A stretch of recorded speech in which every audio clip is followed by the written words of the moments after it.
Halo, assalamualaikum warahmatullahi wabarakatuh. Nah, kali ini aku akan bagi-bagi resep tentang bakpao. Bakpao di sini aku buat isiannya dulu.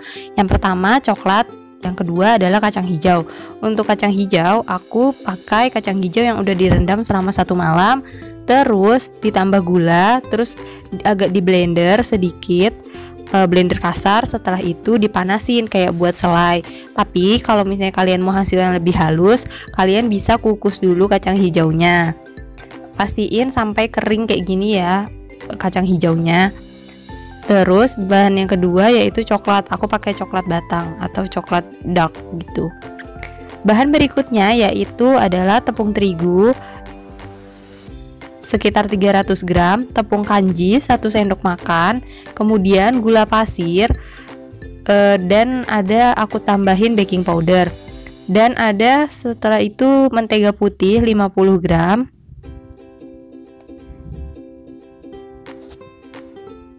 Tapi kalau kalian mau kurangi juga nggak apa-apa. Sama ragi. Raginya di sini aku kasih air hangat kuku karena aku mau ngetes dia masih aktif atau enggak kayak gitu. Tapi kalau kalian bisa mastiin itu ragi yang baru, kalian bisa langsung aktifin gitu aja atau langsung dimasukin aja ke adonannya dalam bentuk butiran.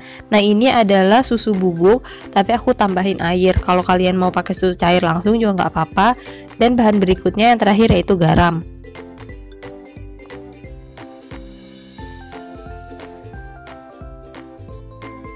Selanjutnya kita campur semua adonan atau semua bahan-bahan sampai tercampur. Baru setelah itu kita kaliskan. Oh iya, tadi gulanya kira-kira sekitar 25 gram. Kalau kalian mau tambahin juga nggak apa-apa, karena kan itu selera aja, kulitnya mau agak manis atau nggak manis juga nggak apa-apa. Nah, kalian campur-campur dulu. Kalau aku campur-campurnya pakai tangan dulu, baru setelah itu baru aku uleni. Ini aku masukkan susu bubuk yang tadi udah kita tambahin air. Nah, baru diaduk-aduk lagi.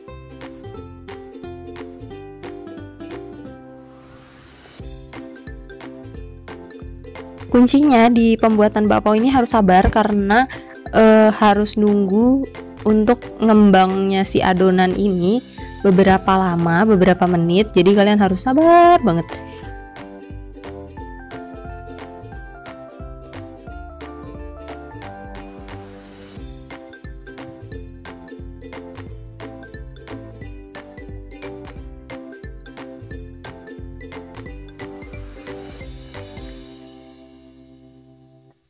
Kemudian masukkan mentega putih.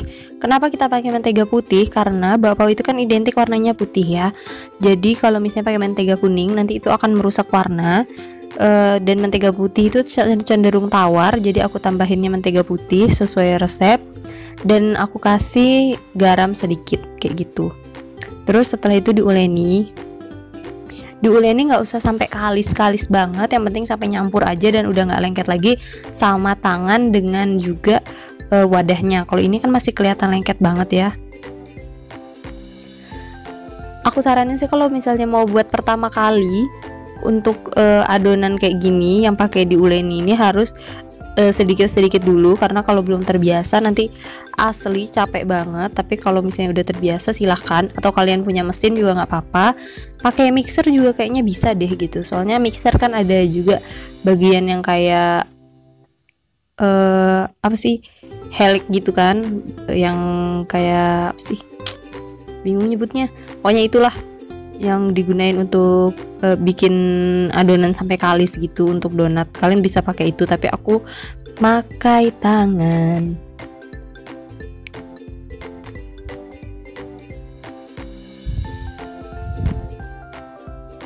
Oh ya, terima kasih ya untuk teman-teman yang udah nge-subscribe.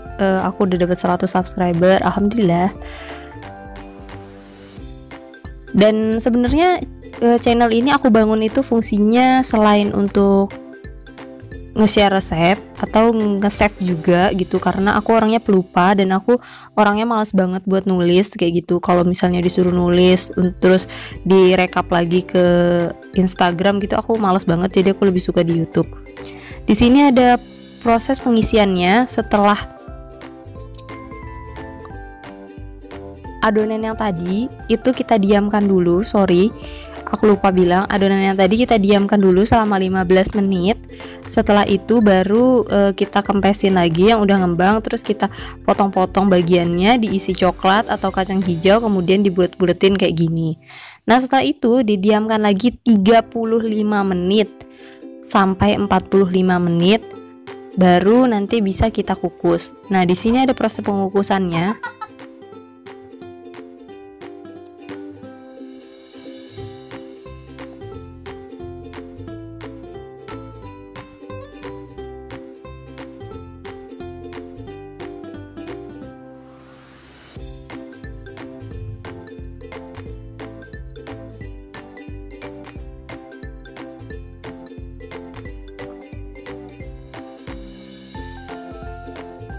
Proses pengukusannya pastiin 8-10 menit untuk benar-benar mastiin bahwa tepungnya itu benar-benar matang. Dan oh iya, ada satu miss yang aku lakuin, yaitu bagian pengisian coklat. Ternyata kalau dark coklat itu setelah dingin dia akan membeku lagi. Jadi waktu bakpao itu dingin, mereka itu membeku lagi coklatnya. Kalau kalian mau, coklatnya bisa kalian lelehin dulu, tambahin mentega kuning atau margarin. Setelah itu baru diisikan ke dalam sini kayak gitu, dalam agak kental kayak gitu. Soalnya asli banget, jadi keras lagi gitu. Nah, ini hasilnya lembut banget, terus enak. Pokoknya jangan lupa di like, di subscribe, dan di share. Oke, bye.